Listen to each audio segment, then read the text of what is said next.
In this video, we're going to talk about asymptotes and discontinuity.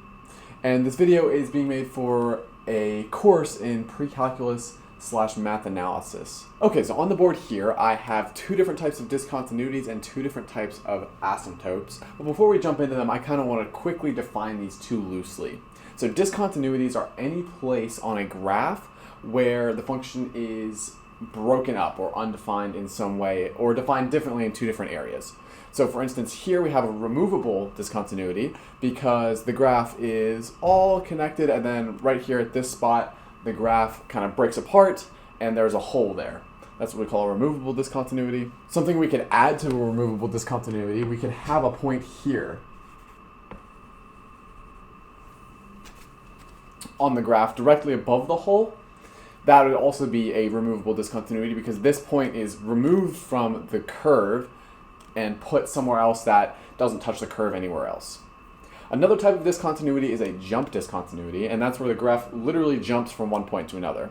So here the graph comes in from the left, hits this point, and then jumps from here to here, and then continues on. But these 2 points in the graph never touch, and so these sides of the graph never touch each other, so we have a jump discontinuity there. And then there's another type of discontinuity that we'll get into after we've done asymptotes because they're a little bit linked.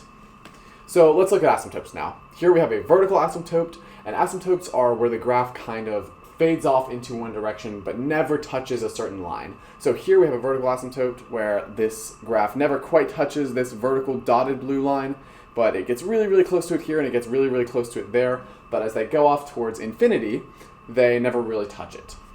And here we have a horizontal asymptote. Same thing, this graph almost but never quite touches this dotted blue line here.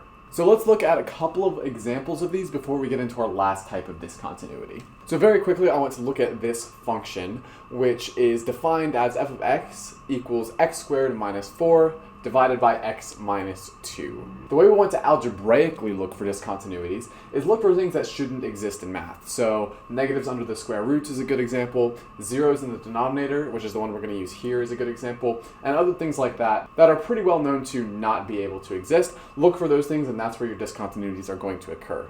So here, there's no square roots, but we do have a denominator or a division here. And so if we can work this denominator out to 0, that's where we'll have our discontinuity. So if we set the denominator here equal to 0, that tells us that x equals 2 is where our discontinuity is going to happen. So I'm going to mark that down on the graph here. So right here along this vertical line x equals 2 is where this discontinuity is going to occur. But now let's notice that the top of this rational polynomial is x squared minus 4, and that can be factored. So how do we factor that? Well, it's going to factor as x minus 2 times x plus 2. But now we can cancel this x minus 2 in the top with this x minus 2 in the bottom, and that just gives us x plus 2. So we have our function f of x, but we've actually simplified it down to the line x plus 2, but we're still not allowed to have this point here, x equals 2, because then we would have a 0 in the denominator. So what we have to do is sketch this curve x plus 2, but leave out that x equals 2 points. So let's go ahead and get that up here. Okay, so I have that line up here now, and I filled in the x and y intercepts on the curve, as well as leaving out this point of x equals 2, which actually intersects this curve at y equals 4. Okay, so this is a good example of a removable discontinuity. Let's look at an example of a jump discontinuity. Okay, so here we have a function that we call a piecewise function, and that's a function that's defined two different ways depending on the x value. Well, it doesn't have to be 2, but it just has to be more than 1, so it could be 2 or more. In this case, we only have 2. Okay, so let's start sketching this graph. We have f of x is equal to 3 if x is greater than or equal to 0. That's pretty simple, so let's go ahead and mark this down. That's 3. And if x is greater than or equal to 0, so we're going to include this point and go to the right. So whenever x is greater than or equal to 0, we have our output of this function being 3. But then if x is less than 0, or if x is negative, then f of x equals the absolute value of x. And we can actually change this to be the negative of x, and it would be the same thing, because the absolute value when x is less than 0 is the same thing as negative x. But anyway, let's go ahead and put that in here. That's going to look something like this, because this function is going to come in from the left, but as soon as it hits 0, it's going to jump to this 3 value because of this piecewise function. And here we have our jump discontinuity.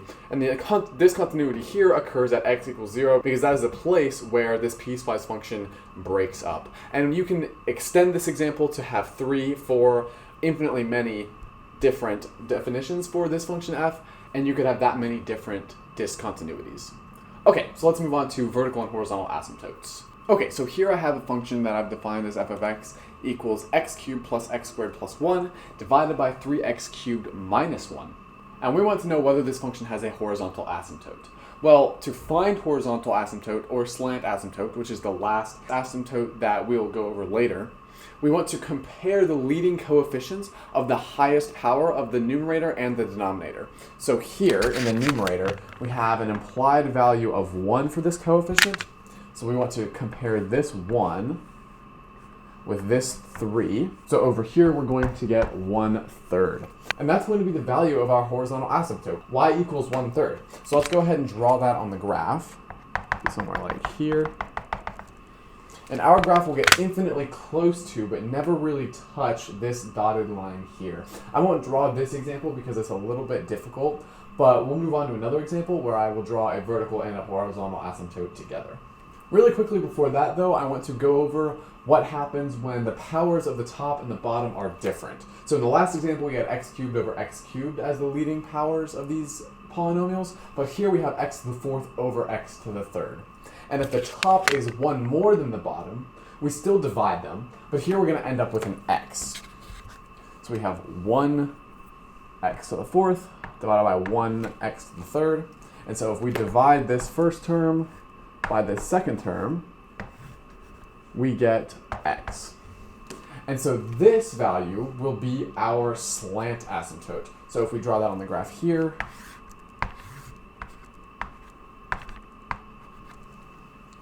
our slant asymptote will be the line y equals x, like this. And our function will look something like this. I'm not exactly sure, but it'll come really close to touching this blue dotted line here and here, but it'll never quite touch it, but it'll come infinitely close to it as we go this way and as we come down this way. We also have this as an example where we have x to the 5th over x, and this will clearly give us something that is not a number, but will have some sort of power of x in it. It'll give us x to the 4th if we divide this term by this term. And in that case, we don't have an asymptote. So if we divide this term by this term, we get no asymptote. So when this term is 2 or more bigger in power than this term, we have no asymptote. Conversely, when we have a term like this, where we have x cubed over x to the 4th, and the bottom term has a larger power than the top term, and that means our horizontal asymptote is 0. So let's go ahead and visualize what that looks like. That'll look something like this, where we put an imaginary blue dotted line along the x-axis, and the graph never quite touches this blue dotted line right here, but it comes infinitely close to it. Now we're ready to move on to vertical asymptotes. And vertical asymptotes are a bit tricky because they're similar to removable discontinuities in the way that we look for them. We want to look for vertical asymptotes as zeros in denominators that cannot be canceled, as opposed to removable discontinuities that are zeros in denominators that can be canceled. So as an example, I've brought up our trusty friend x squared minus 4 divided by x minus 2 that we used from before, and we'll go ahead and sketch that graph right here in a minute. But we're also going to look at x squared minus 4 divided by x minus 1, and we're going to put that on this coordinate axis right here. Okay, so let's go ahead and fill this in from last time. So if you remember from before, we canceled this using factorization. We canceled these terms, and we got x plus 2, and we made a line like this. So we construct this line so that we have our x-intercept, our y-intercept, and our removable discontinuity at x equals 2, y equals 4. Okay, so let's quickly look at our other example. If we factor this, we'll get x minus 2, x plus 2 in the numerator, but that doesn't cancel with this x minus 1 here. So what we have to do is first look for a horizontal asymptote. So we will divide this term by this term, and we see that we get y equals x as our slant asymptote here. So I'll go ahead and put that in. That'll look like that.